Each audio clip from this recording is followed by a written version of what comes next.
Good evening, students.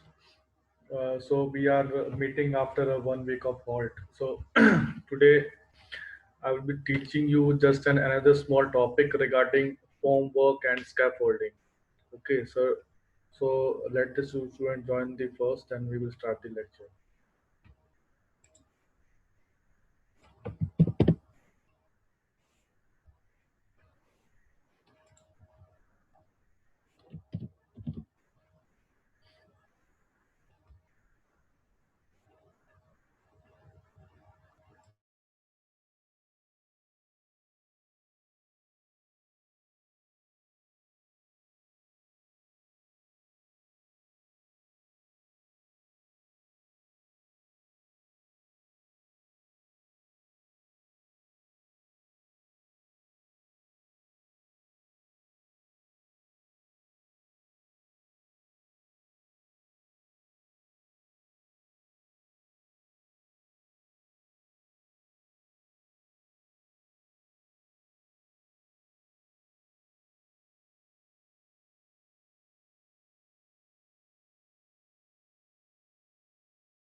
So I hope you are able to see the screen now. So we have another topic of building construction, that is form work and scaffolding. So आप लोगों ने कभी building construction जब आपकी होती है, बड़े बड़े जो प्रोजेक्ट्स होते हैं आपके, स्मॉल प्रोजेक्ट्स की भी अगर बात करें, so you can see at the right screen here. So these are the आपके एक तरह के आपके मोल्ड्स लगाए जाते हैं, है ना. आप ये देख रहे हो, ये आपका कॉलम है. You can see these are the columns. ठीक है. तो ये आपके रेनफोर्समेंट, ये सरिया वगैरह आपका लगाया हुआ है. जैसे आप यहाँ पे अगर नीचे देखें, यू कैन सी हियर, आपके ये एक तरह के खांचे लगा रखे हैं. ठीक है. You can see here. ठीक है. ये एक सपोर्ट भी आपको दे रहा है. ठीक है ना. तो ये आपका सेफ्टी पर्सपेक्टिव से भी, और आपके जो कंस्ट्रक्शन है बिल्डिंग का, वो इजीली आपका कंसिडर हो जाए. सो ये आपके कुछ कंसिडरेशंस है. सो इसमें आपका फर्स्ट जो टॉपिक आता है, that is the form work. ठीक है. सो फॉर्म वर्क क्या चीज है? आपका एक तरह का मोल्ड होता है आपका. ठीक है. जिसमें आप क्या करते हो, कंक्रीट को आप फिल करते हो डायरेक्टली. ठीक है. आपने प्लांट से कंक्रीट का जो स्टक वो मिक्सिंग है, वो आप प्लांट से लेके आए, और आपने डायरेक्टली आपने ऊपर से उसको पोर कर दिया. तो ये एक तरह का आपका पूरा शेप आपका बनाया गया है ना. सो ये आपका एक आप अपने क्या नाम है ये, जो मेट्रोज वगैरह है, तो मेट्रोज में आप देखते हैं कि आपका वहीं पे ऑन द साइट ही आपका ये कंस्ट्रक्ट किया जाता है. तो वहां पे एक तरह का फोम वर्क बनाया जाता है, और फोम वर्क आपका एक तरह का मोल्ड की तरह काम करता है. ठीक है. इसको हम खाचा बोलते हैं. सो खाचे में अब क्या रहता है, कंक्रीट को डायरेक्टली पोर किया, और कुछ दिन के बाद ये अपने आप सेटल डाउन हो जाता है विद इन 28 डेज. ठीक है. सो 28 डेज में जो कंक्रीट होता है, जो सीमेंट होता है आपका, 75% जो स्ट्रेंथ है वो गेन कर लेता है. ठीक है. सो 28 डेज के अंदर अंदर ये आपका पूरा हार्ड हो जाता है कंक्रीट.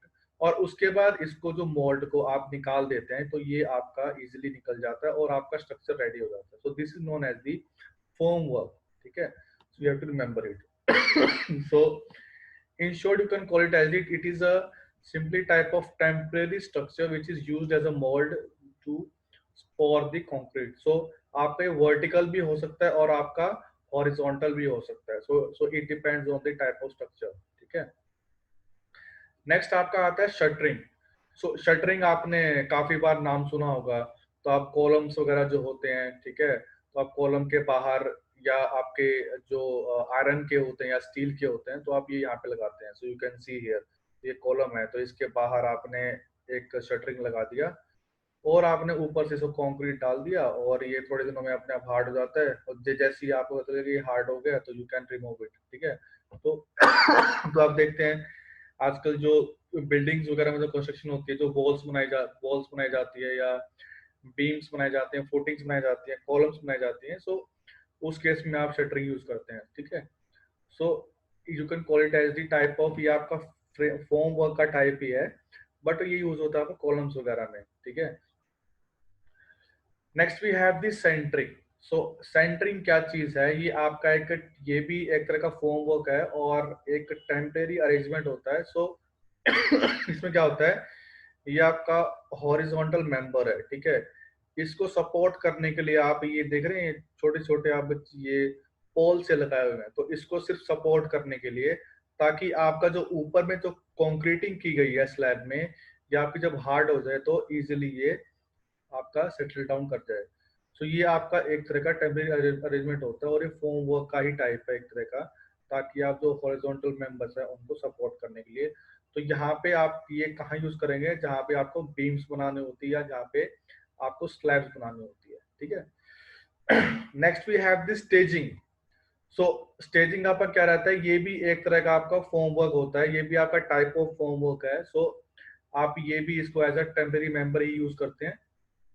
सो ये आपका एक तरह का सपोर्ट्स का काम करता है, लेकिन ये बना किसका होता है, या तो ये वुडन का बना होता है, आपने देखे होंगे लकड़ वगैरह आप यूज करते हैं कंस्ट्रक्शन पर्पसेज में, तो ये आपके अलग अलग तरीके से आपके स्कैंडल लगा दिया, तो ये आपके प्रॉप्स और सपोर्ट्स होते हैं इन दैट केस, ठीक है। सॉरी। सो सो डिफरेंट डिफरेंट टाइप की आपके फ्रेम्स यूज होते हैं इसमें। जैसे एक एच फ्रेम होता है, एच फ्रेम का मतलब क्या होता है, वो एच साइज का होता है आपका, ठीक है। This called as the H frame. So ऐसी आपका लॉक सिस्टम होता है। कप लॉक सिस्टम का मतलब होता है कि एक फ्रेम और दूसरा फ्रेम आपस में लॉक हो जाते हैं। जैसे ये फ्रेम है और ये दूसरा इसके नीचे फ्रेम है, तो ये आपस में लॉक हो गए, ये दोनों एक दूसरे को सपोर्ट प्रोवाइड कर रहे हैं, ठीक है। और ये दोनों सपोर्ट प्रोवाइड कर रहे हैं आपकी ऊपर की जो आपकी बीम है उसको, ठीक है। So this is known as the staging.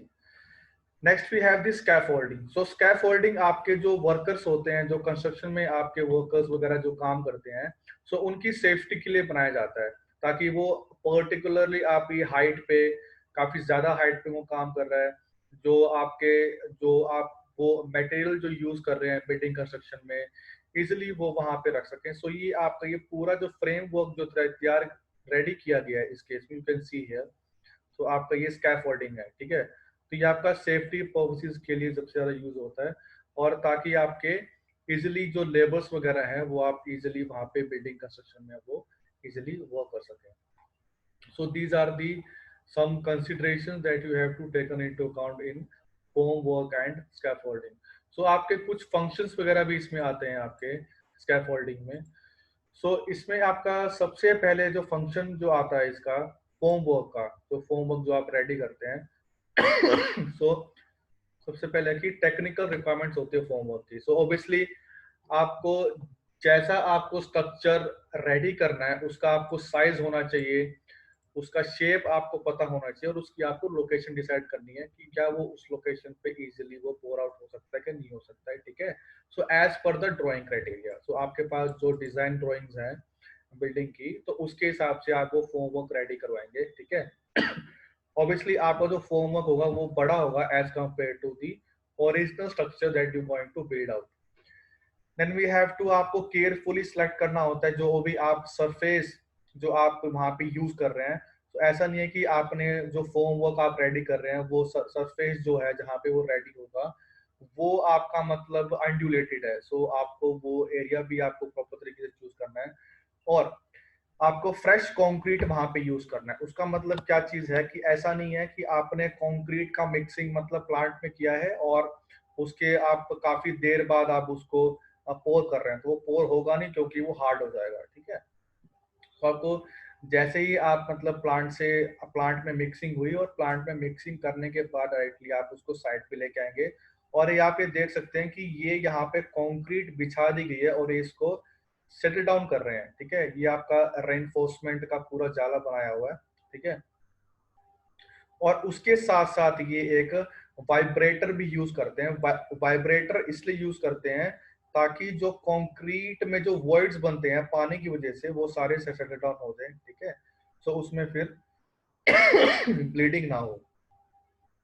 और क्रैक्स वगैरह आपके नहीं आए कंक्रीट में।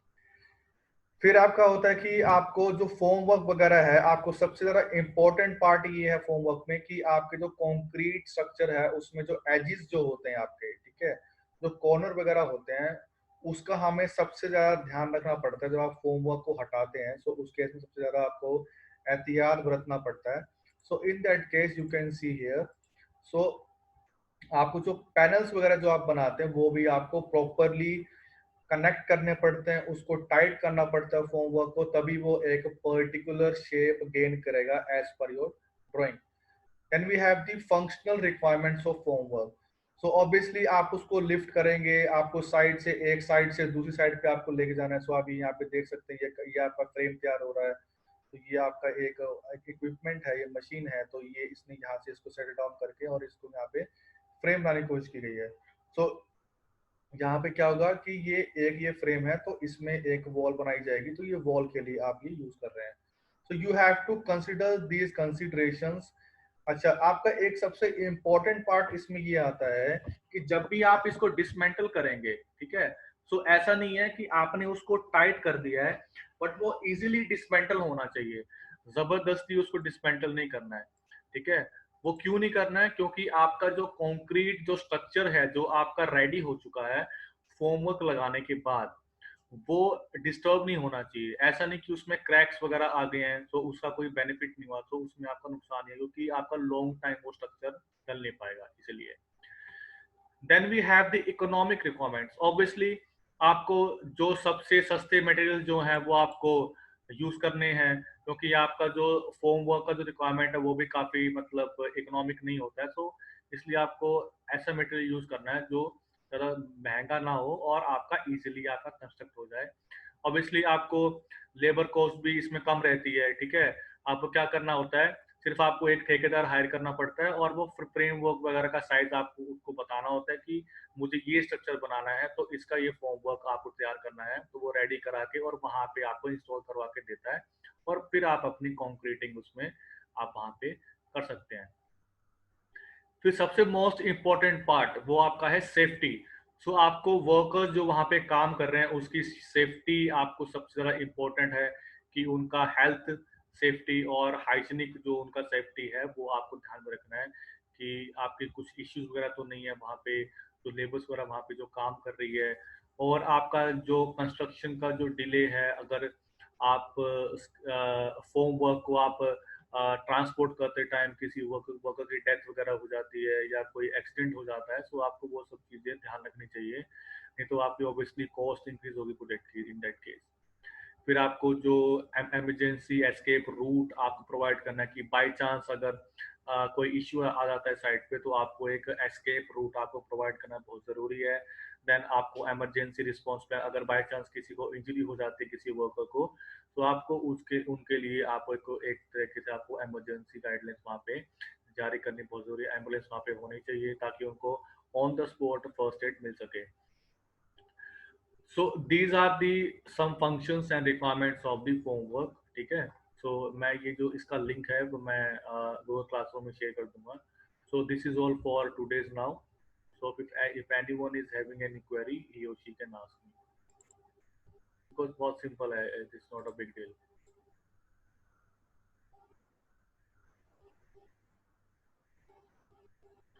okay, अगर इशू कोई query नहीं है, so I have already taken your attendance, so you can leave the class।